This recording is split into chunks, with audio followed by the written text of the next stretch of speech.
नमस्कार, मैं हूँ विज्ञान प्रकाश। पेश है इस हफ्ते का मुकाबला। आपने मुझे देश के अलग अलग हिस्सों के गांव में उनकी तस्वीर आप तक पहुंचाने की लगातार कोशिश करते हुए देखा है। लोकसभा चुनाव हो, उसके बाद महाराष्ट्र के चुनाव हो, अब एक बहस छिड़ गई है। मेरे पास ये एक लिस्ट है, जरा इसको गौर से देखिए। इसमें लिखा है सांसद आदर्श ग्राम योजना। ये सांसद आदर्श ग्राम योजना है, तो कौन कौन से सांसद कितने गांवों को आदर्श गांव बनाने की कोशिश कर रहे हैं, उसकी ये लिस्ट है। और कई सारी और जानकारियां मेरे पास है इन कागज़ों में। मैं नीमका गांव में इस वक्त मौजूद हूँ। ये नीमका गांव जो नोएडा के सांसद हैं महेश शर्मा, उनकी कंस्टिट्यूएंसी में आता है, उनके क्षेत्र में आता है। हाल ही में उनको जो है वो मोदी सरकार में मंत्री भी बनाया गया है। प्रश्न ये है कि आदर्श गांव की बहस क्यों हो रही है? क्या देश के सारे गांव आदर्श गांव नहीं है? या आदर्श गांव की नौटंकी और बहस सिर्फ इस बात को लेकर होगी कि जिसका ज्यादा प्रभाव क्षेत्र उसकी जाति के हिसाब से, उसकी पकड़ के हिसाब से, उसकी अपनी परिस्थिति के हिसाब से होगा, वही उस गांव का ज्यादा विकास करेगा और फिर दावा करेगा कि यह आदर्श गांव है। हमारे रिपोर्टर कमाल खान ने उत्तर प्रदेश की एक लंबी लिस्ट हमारे सामने रखी कि आदर्श गांव के नाम पर क्या नौटंकी हो रही है। मैंने सोचा बहुत दूर तो नहीं चल सकता उत्तर प्रदेश में, लेकिन जेवर तक में पहुंचा। नोएडा और ग्रेटर नोएडा से बहुत आगे है। और इस नीमका गांव में, काका आपका नाम क्या है? दिगंबर कह देंगे। दिगंबर आपको कहते हैं। ये आदर्श गांव के बारे में कुछ सुना है आपने? हाँ, आज पंचायत जुरी तो ही जी। हाँ, तो जैसे इन्होंने बताया, हम लोग मुकाबला पहले भी कर चुके हैं पंचायत लगाकर। आज हम इस आदर्श गांव की बहस जानने के लिए गांव वालों के बीच इस नीमका गांव में पंचायत लगाएंगे। काका आपका नाम क्या है? मेरा पूरा लाल है जी। पूरा लाल। आप क्या करते हैं अब काका? आप तो कुछ भी ना करे हो जाए जी। अब कुछ नहीं करते। पहले क्या करते थे? खेती। खेती पर लकड़ी को। आइए ना हमारे साथ। जी जी।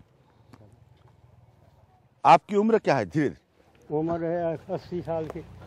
तो काका की उम्र 80 साल की है। पहले खेती करते थे। ये आजकल बड़ी नौटंकी चल रही है। अब मैं नौटंकी कह रहा हूँ, हो सकता है मेरी बात गलत हो। अच्छा, चलते रहिए काका, फिर आपको बाकी लोगों से हम मिलाएंगे कि ये आदर्श गांव बनाना है। तो जो यहाँ के मेंबर ऑफ पार्लियामेंट हैं, सांसद हैं महेश शर्मा जी, उन्होंने इस गांव को लिया है इसको आदर्श गांव बनाने के लिए। तो ये आदर्श गांव का मतलब क्या होता है काका? आपसे सुनना चाहते हैं। 80 साल आपकी उम्र है, यहाँ से इतने जीवन आप रहे हैं यहाँ पर। ये क्या है आदर्श गांव? ये आदर्श ये है कि जो गांव की सुविधा करनी चाहिए, हर चीज़ की, पानी की भी और गली गिरान की भी, वो सभी चीज़ ऐसी होनी चाहिए कि जाते मामला साफ हो, अच्छी तरह सफाई हो। बहुत गंदगी है ये गांव में। बहुत गंदगी है गांव में। तो ये गांव अभी तक आदर्श गांव क्यों नहीं बन पाया? देखो जी, अब बने कहाँ दे जब कोई बना ही ना है। तो आपको मैं दो लोगों से मिलाऊंगा काका। अब ये देखिए, हमारे अभी हमको मिले, बहुत इज्जत सम्मान इनका। ये हमारे सूत्रधार हैं, पुराने व्यक्ति हैं, 80 साल की इनकी उम्र है, इस गांव के रहने वाले हैं। और ये यही कह रहे हैं कि भाई जिसको जो गांव जिसके जुगाड़ से मिला उसने ले लिया। सरल भाषा में समस्या भी यही है। काका आप चल सकते हैं? कोई दिक्कत तो नहीं है? दिक्कत तो है, पर चलो। ठीक है, हमारे लिए आप चल रहे हैं ये लाठी लेकर, यही बड़ी बात है। तो ये विनोद अग्निहोत्री जी, विनोद जी को आप सब जानते हैं, एक सीनियर जर्नलिस्ट हैं, पॉलिटिकल एनालिस्ट हैं, बहुत उत्तर प्रदेश पर काम किया है। अंजलि भारद्वाज हैं, ये NCPRI से बहुत वर्षों से जुड़ी है। गांव की समस्याओं को लेकर इन लोगों ने बहुत आवाज़ उठाई है। विनोद जी, काका हमको मिल गए रास्ते में, और अब हम गांव वालों से भी हम लोग सब बात करेंगे। इनका सीधा सीधा कहना है कि जिसको जो गांव मिला उसने उसके हिसाब से जोड़ जुगाड़ करके ले लिया। समस्याएं गांव में बहुत। आप इनको बताना चाहेंगे आपकी समस्या क्या क्या है अभी भी गांव में? ये जी, गांव में एक तो रास्ता खराब है सब। पानी की व्यवस्था बहुत कम है। नल का भी यहाँ है ऐसे, और बिजली भी ऐसी आ रही है कि जो बहुत कम, और ऐसी समस्या बहुत। लेकिन जमीनों के भाव तो बड़े ऊपर यहाँ पर चले गए हैं। बगल में तो नोएडा है, वहाँ तो करोड़ों अरबों रुपयों का व्यापार होता है काका। 80 साल में आपने नहीं देखा नोएडा बदलते हुए? हमारे यहाँ तो ना है। हाँ? हमारे गांव में तो कोई ऐसी है ही ना सुविधा। हाँ। जो कोई खेती करके भी हाँ। इतनी वो है कि खेती करके हाँ। और जो खेती है बेच के हाँ। अपने कोई शादी भी करें तो वो भी ऐसी परेशानी में हुए। हाँ। तो सांसद महोदय महेश शर्मा जी, जरा काका की बात सुनिएगा, आप जहां पर भी हों, और जरा ध्यान दीजिएगा। ये बड़ी दिलचस्प बात है क्योंकि 25 से 30 किलोमीटर ज़्यादा से ज़्यादा नोएडा, ग्रेटर नोएडा होगा यहाँ से जेवर से, तो 25 से 30 किलोमीटर की दूरी पर यहाँ से अरबों का संपत्ति का व्यापार हो रहा है। ठीक है विनोद जी? और यहाँ पर वो कह रहे हैं ना पानी आया ना बिजली आई, और ये अब सांसद महोदय को आदर्श गांव बनाना है। देखिए, बिल्कुल जो काका कह रहे हैं, ताऊ जो कह रहे हैं, बिल्कुल सही बात कह रहे हैं। इनका तो बड़ा तजुर्बा है। हाँ। 80 साल की उम्र है, इन्होंने बड़ी जमाना देखा है। मुझे लगता है कि एक तरफ तो विकास की गंगा बह रही है ग्रेटर नोएडा में, और ये आपका एक्सप्रेसवे जा रहा है, और तमाम है, कुछ भी नहीं है। तो यहाँ जो है बिजली भी नहीं है, पानी भी नहीं है। और अच्छा, यहाँ के जो नौजवान बच्चे हैं वो यहाँ रुकना चाहते हैं गाँव में, या गाँव छोड़ के जाना चाहते हैं? जैसे मालिक काम धंधा तो खूब चाहे कोई अपने गांव में छोड़ना चाहे, और जब परेशानी है तो समझा तो गांव छोड़ना। अंजलि जी, मैं अंजलि जी को लाऊंगा। इन ये गांव की समस्याओं पर बहुत काम। अंजलि, ये जब आप इनको सुनते हैं तो अब यही सारी हम लोग बहुत सालों से ये डिबेट कर रहे हैं कि आप ये अर्बनाइजेशन जो है किसकी कीमत पर कर रहे हैं। अब वो यही कह रहे हैं कि बगल में नोएडा है, ग्रेटर नोएडा है, हम भी उसी रास्ते से होके आए, बहुत अंतर्राष्ट्रीय स्तर की सड़कें, उसके लिए मुबारकबाद, सरकार की आलोचना नहीं कर रहा कोई, लेकिन बगल में यही तस्वीर है और अब इसको आदर्श गांव बनाना है। कैसे संभव होगा? देखिए, इसमें दो चीज़ें हैं मेरे ख्याल से। जो काका से अगर मैं ये भी पूछ सकूं कि जो इसके साथ में गांव है, क्या उसमें बहुत ज़्यादा खुशहाली है यहाँ से, कि वहाँ पे भी ऐसी ही बहुत सारी समस्याएं हैं? पड़ोस के वो सही है, वो सब बनवा दिए, और अम्बेडकर में आएगा वो गाँव, ये गाँव। अच्छा, वो अम्बेडकर में आ गया है गाँव। देखिए, ये अब आप समझे मैं क्यों इस बड़े इनके तजुर्बे से और सरलता से। अब देखिए, उन्होंने कहा अम्बेडकर में आ गया ये गांव। अब अम्बेडकर वाली सरकार नहीं है उत्तर प्रदेश में, मायावती जी की सरकार नहीं है, तो अब महेश शर्मा जी ने कहा कि ये वाला गांव हम अडॉप्ट करते हैं। ये तो सीधी सीधी पॉलिटिक्स है। देखिए, जब हम विकास की बात करते हैं तो सबसे ज़्यादा ज़रूरी क्या है कि ऐसे जगहों पे जहाँ पे अभी तक विकास पहुँचा नहीं है और जहाँ पे बहुत सारी समस्याएं हैं, चाहे वो पानी की हो, सड़कों की हो, एम्प्लॉयमेंट की हो, अलग अलग तरीके की समस्याएं हैं, उन सारे क्षेत्रों को बहुत ज़रूरी है कि बगैर किसी बायस के उन सब के विकास। लेकिन अंजलि, तो संभव ही नहीं है। वो तो गांव चुनने का तरीका ये नहीं है कि अगर आप सांसद हैं और आपके क्षेत्र में 700 से 750 गांव आमूमन आते हैं, तरीका तो ये है कि सबसे ज़्यादा आपकी पकड़ कहाँ है, सबसे ज़्यादा आपकी जाति के लोग कहाँ हैं, सबसे ज़्यादा आपका दबदबा कहाँ है, और सबसे ज़्यादा वोट कहाँ मिले। तो ये नहीं कि सबसे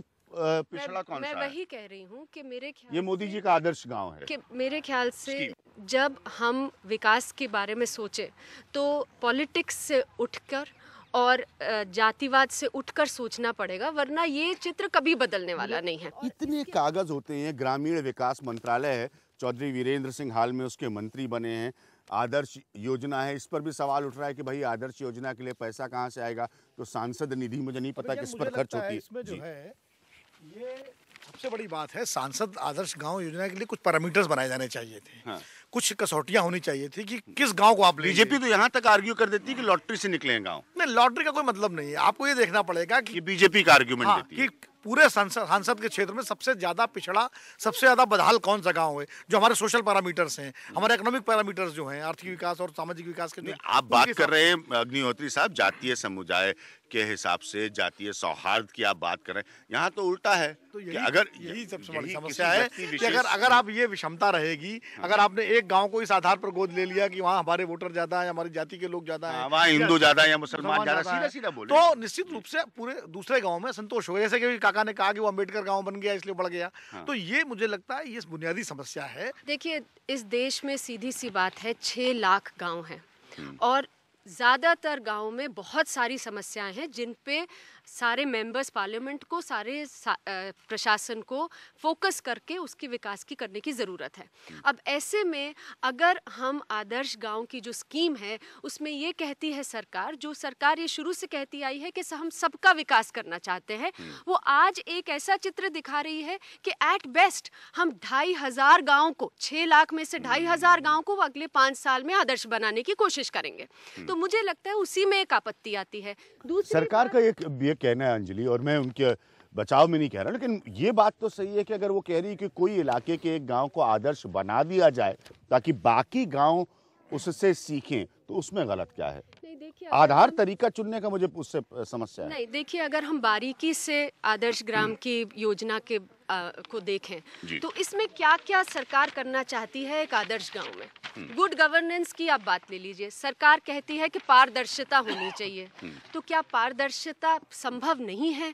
अगर मेंबर ऑफ पार्लियामेंट चाहें, पॉलिटिकल विल हो, एक अच्छा कानून है सूचना के अधिकार का कि पूरा का पूरा जोर लगा दे और सभी गांव में पारदर्शिता हो। क्यों केवल ये सोच के साथ आगे जाया जाए अगले 5 साल में कि केवल 2,500 गांव में होगी? अब दो बातें हैं, इसलिए अग्निहोत्री साहब एक पॉलिटिकल एनालिस्ट हैं, काका ने हमें जमीन की कड़वी तस्वीर बताई, अंजलि इसको एक समाज के दायरे से देख रही है। समस्या बड़ी सीधी है। तो ये जो दबंगई की सियासत है अपने गांव के माध्यम से उसको बढ़ाकर, हम सब जानते हैं हमारे समाज में सियासत की परंपरा ये रही कि भाई फलाने गांव से नेताजी आते हैं तो उसका ज़्यादा विकास होगा, फलानी कंस्टिट्यूएंसी से नेताजी आते हैं तो उसका, भाई नेताजी से मेरा मतलब खाली मुलायम सिंह यादव नहीं, नेता मतलब नेता। पॉलिटिकल तो ये तो सोच फिर बदलेगी नहीं, कैसे बदलेगी? क्योंकि उनको अपनी कंस्टिट्यूएंसी का विकास करना है, और कभी कोई बड़ा नेता अगर आ रहा हो यात्रा पे तो उसको उसी गाँव में लेकर आना है कि देखिए ये गाँव में तो हिंदी फिल्मों की तरह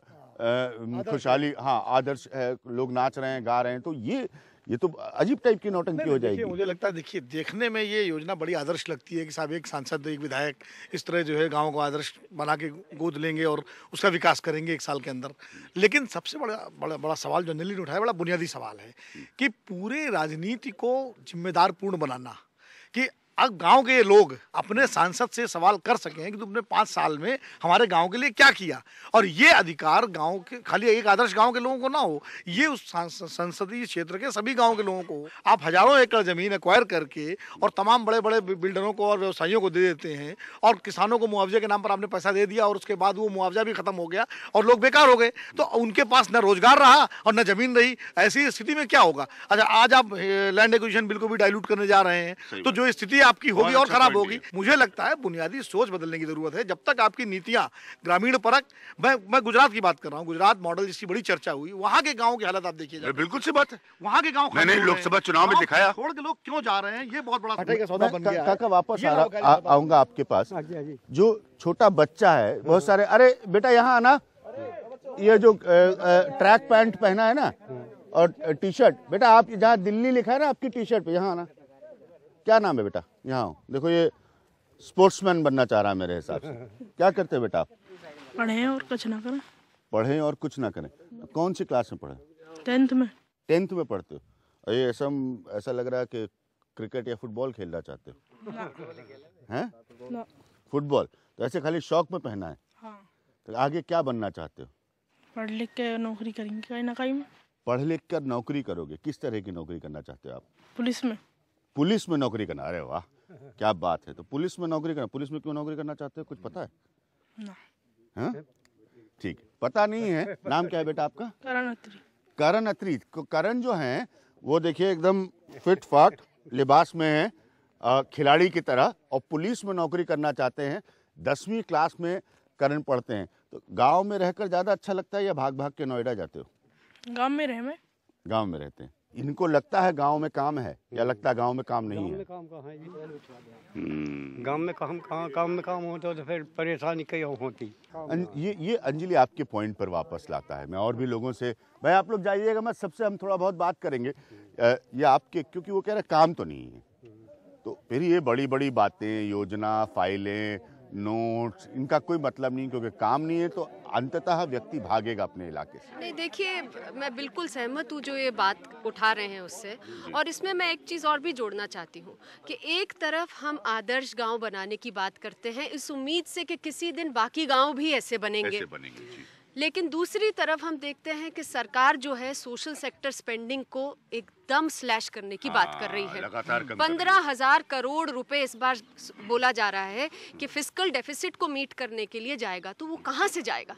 क्या जनधन योजना के ज्यादा अकाउंट आदर्श गांव में खुलेंगे, ऐसा सरकार सोचती है? देखिए, खुल भी गए जनधन योजना के, तो क्या उससे फायदा होगा, इसके अंदर भी तो गौर करने की जरूरत है। आपकी फंडिंग तो कम हो रही है, जो प्रॉब्लम्स थी, जो पहले नॉन डिलीवरी के कारण थे, वो इम्प्रूव हो नहीं रहे, वो प्लग नहीं हो रही प्रॉब्लम्स। सबसे ज़्यादा प्रॉब्लम थी गवर्नेंस की, सबसे ज़्यादा प्रॉब्लम थी कि पारदर्शिता बढ़े, जवाबदेही बढ़े। जवाबदेही ना होने के कारण भ्रष्टाचार बढ़ रहा था। भ्रष्टाचार को निवारण के लिए इतनी लंबी लड़ाइयाँ चली, पर आज की अगर हम परिप्रेक्ष्य में देखें तो ज़रूरत सबसे ज़्यादा ये थी कि ये देखा जाए कि पहले जो काम नहीं किया, जो प्रॉब्लम्स थी, उनको कैसे, उनका निवारण कैसे किया जाए। हम ले रहे हैं यहाँ पर एक छोटा सा ब्रेक। में देख सकता हूँ सब बच्चे इधर यहाँ जो है ना फुटबॉल खेल रहे हैं, फिर यहाँ पर सबको इकट्ठा किया जाएगा। ये अरे यहाँ आओ भाई, बेटा तुम्हारे हाथ में फुटबॉल है। तो ये पंचायत की जगह है। यहाँ पर देखिए खूब सारे लोग हैं काका की वजह से। तो तुम लोग का सबसे फेवरेट खेल कौन सा है? फुटबॉल। तो क्रिकेट नहीं खेलते हो? फुटबॉल ज्यादा खेलते हो? क्रिकेट भी खेलते। तुम्हारा क्या उम्र है? मेरी 16-17। 16-17 यार, 16 होगी या 17 होगी? पक्का बताओ ना। हाँ, इतना ही 15-16। अच्छा 15-16। बेटा आपकी 13 साल की उम्र है। तो आप लोग बेटा फुटबॉल खेलते हो, गांव में मजा आता है खेल कूद में? है? तुम्हारी क्या उम्र है? 11 साल। 11 साल। चलिए, एक की 16 है, एक की, अरे तुम बड़ा बढ़िया जैकेट पहने हो यार। तुम्हारी क्या उम्र है? 11 साल की। तो गांव में खेल कूद में मजा आता है कि 20-25 किलोमीटर पर नोएडा है वहां जाते हो खेलने? खेल गांव में आता है। गांव में आता है। तुम्हारा क्या नाम है यार? जेब में हाथ डालो बड़े स्टाइल से, वापस डाल लो हाथ। आकाश। हैं? आकाश। आकाश, वाह क्या बात है, कितना प्यारा नाम है इनका, आकाश। तो आकाश, यहाँ गांव में खेल कूद में मजा आता है? आगे बड़े होके गांव में ही रहना चाहोगे, शहर जाओगे? गांव में ही रहना चाहेंगे।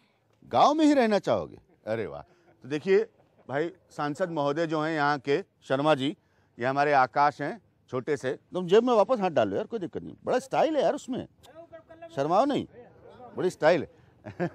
तो हम इन बच्चों के माध्यम से सिर्फ इतना ही बताने की कोशिश कर रहे हैं। इनके फुटबॉल ग्राउंड में बाकी लोगों से हम बात करेंगे। नासिक में ऐसे हमने एक पंचायत लगाई थी एक छोटे से गांव में। वहाँ सिर्फ किसानों ने, वहाँ पर अंगूर की खेती होती है, प्याज पर मैंने आपको कार्यक्रम दिखाए, प्याज का बहुत बड़ा काम है वहाँ पर। उन्होंने सिर्फ इतना कहा कि सरकार हमें बिजली दे दे, समय पे दे दे। और ये बहुत तरक्कीशुदा इलाके की बात बता रहा हूँ आपको। सरकार हमें पानी दे दे, पूरे समय नहीं दे, समय बता दे कि भाई इतने से इतने घंटे आपके लिए पानी आएगा। समस्याएं ये हैं। समस्या ये नहीं है कि कुर्मी नेता का कुर्मी गांव, ठाकुर नेता का ठाकुर गांव, ब्राह्मण नेता का ब्राह्मण गांव, दलित नेता का दलित गांव। समस्या ही नहीं, सिर्फ इतनी सी बात वो कह रहे थे। और वहां से कई लाख, 1000 करोड़ का वर्षों से व्यापार है। इतना मांग रहे हैं, बिजली, पानी। और ये बच्चे चाहते हैं कि इनका जीवन यहाँ रहे, ये इसी छोटी सी जगह में खेलें। इन सब को लेकर भाषणबाजी, नारेबाजी के साथ हर सांसद एक आदर्श गांव बनाएगा। भाई आप बनाइए, आदर्श गांव से किसी को प्रॉब्लम नहीं, लेकिन आज तक मुझे कोई ये बात नहीं बता पाया कि वो आदर्श गांव में अगले 6 महीने में वो 5 चीज क्या करने वाले हैं। ये समस्या है। हम यहाँ पर गांव के लोगों से बात करेंगे। एक छोटे से ब्रेक के बाद विनोद जी हमारे साथ लगातार बने रहेंगे और अंजलि भारद्वाज हमारे साथ लगातार बनी रहेंगी। मैं वापस आता हूँ एक छोटे से ब्रेक के बाद।